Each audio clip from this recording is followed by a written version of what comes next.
Beautiful guys. I always start by saying I do appreciate you, and if this is not for you, I would love for you to share it. Just sharing this means that you are also maybe putting this in somebody else's face so that they can maybe hear it and it might be able to help them. But first, I always say I appreciate you for just being on this page. Now, I want to talk about a topic, and this is very sensitive to so many people, but I'm just gonna hit it hard.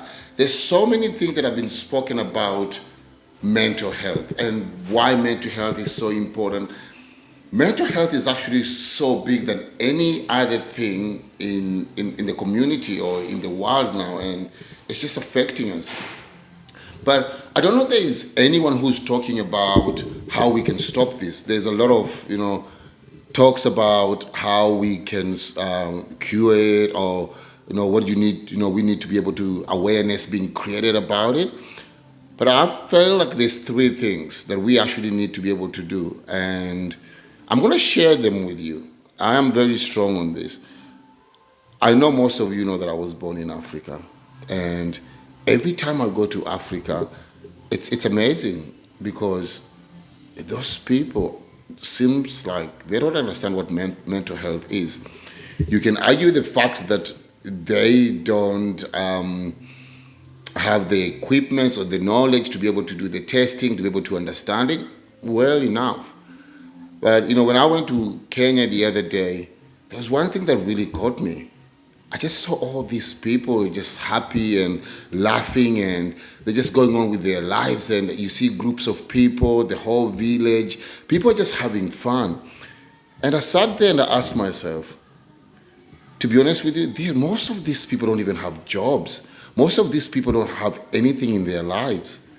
Why are they so happy? I got on the flight, come back to Perth, which is a lovely place. I love West Australia, and I saw like this like a army of ants. Just everybody has got their phones, or everybody has got their iPad. They're walking. They're doing. Everybody looks sad in the morning when they're going to work, and they're just living this life that we all think it's amazing and it's great. We have jobs, we have all these things, but do we? Are we happy? And I realized the difference between being in Africa and being in Australia here. Like, what is the difference? What makes myself look at that and feel like they don't have mental health problem? When I come here, I see so many people having mental problem and just having to take days off from work, really having sometimes not even being able to work because of these things. I came up with three things and I want to share them with you. The first thing that if we want to fight mental health that we need to be able to create, we need to create a sense of community. Like, seriously, look at the 24-hour gyms. You go to 24-hour gyms, you walk in, you scan, you go in, you go out. Nobody talks to you. Everybody is on their headphones. Everybody's doing their own things. Everybody's in their phone doing their own thing. They've got a program on their phone. They have everything on their phone. There is no sense of community. Everybody just live their life the way they want. People get on the train, on the bus, they're walking to work. Guess what they do? They just put their heads down and they're texting, they're doing something. For us to be able to beat mental health, forget about creating this awareness. We need to start creating awareness around community. We need to start creating awareness about being together. We're missing that feeling of being together. We're missing that feeling of the warmth from human being accepted, being able to, like, we are together. When you go to Kenya, I went to Kenya for my mom's prayers, and all these people from the village, they came and they were supporting. They were just happy to be able to be part of something they're doing. They were cleaning utensils, somebody else is cooking, somebody's doing. There was that sense of community. And once they finish doing all these things, they sit around, they talk, they laugh, they share stories. And I think that's what we are lacking. That sense of community, being together, having a place to go in and just feel like you're not judged, you are just like everyone. We want to fight mental health. We have to start creating this sense of community. I'm going to ask you this, and you can answer this. When was the last time you had dinner with your next door neighbor? That's it. Just think about it. Or do you know, maybe if you're living in maybe in this particular place? Do you know your neighbor, maybe the fourth neighbor from your house, going both sides? When was the last time you say hi to them? When was the last time you sat with them and be able to share a meal or have a conversation? I'm going to leave that to you. A place that we all feel that we belong. Community is the number one key thing that we need to create if we have to beat mental health. Let's jump into number two. Number two, if you wake up every day in the morning, you have a place to go, you have things to do, you have goals to achieve, you feel like you are contributing to the so-called community. It's called a sense of purpose. If we can empower everyone, if we can get everyone to be able to feel that they have a sense of purpose, they are contributing something to the community. I want you to imagine this. You wake up in the morning, you have no goals. You don't feel like you have a purpose. You don't feel like you're contributing to the so-called community that we build. You don't feel like you're part of the people who are moving forward. You are just there. Day 1 comes, day 2 goes, day 4 comes, a week, a month. What kind of feeling are you going to have? Of course, you're going to have a feeling of emptiness.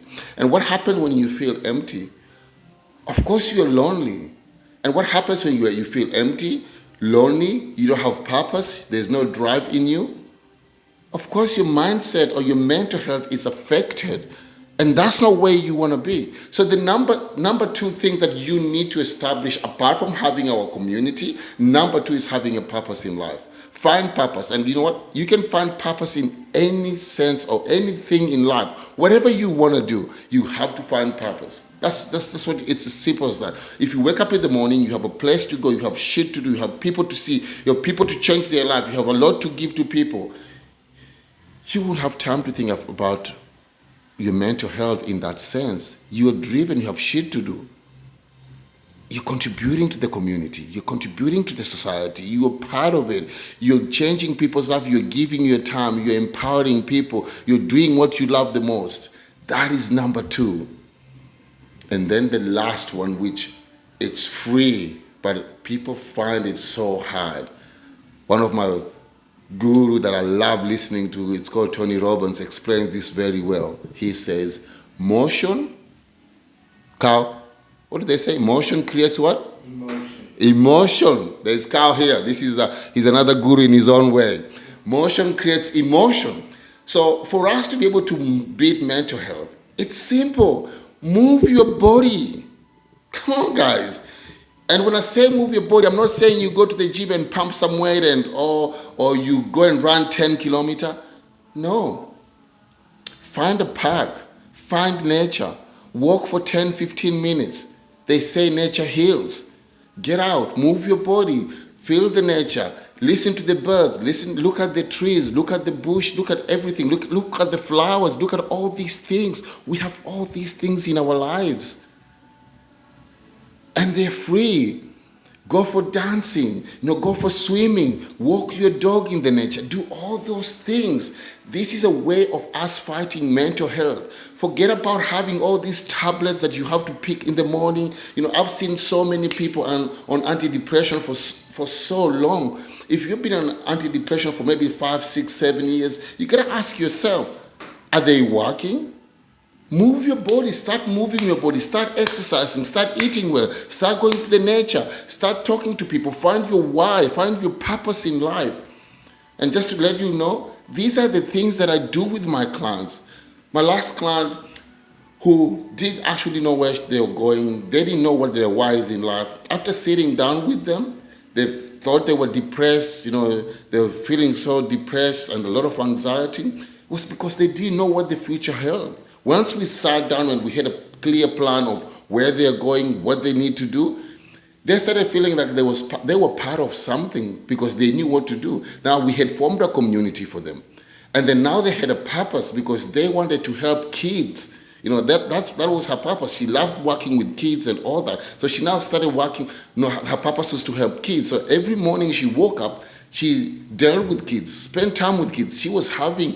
She had a purpose in life. And then after that, she started walking her dog for 20 minutes a day. Guess what her life did? Life changed. I can tell you this, she's off her antidepressant or whatever the fuck you think it is.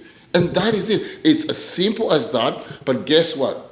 We try to find the easiest way to get out of this. Guys, mental health. The way we can beat it, from my point, there's many ways. From you can go to the doctor, you can go psychologist, you can do coaches. I totally agree with that. But for a long-term plan for you to be able to beat mental health, form a community, and you get that community by having a purpose. When you get a purpose, you start associating with people that you'll be part of something. That's the community. Start moving your body, eating well, nature heals. It's as simple as that. Take these 3 points, implement them, see how your life changes. You know what time it is? It's time to keep it real.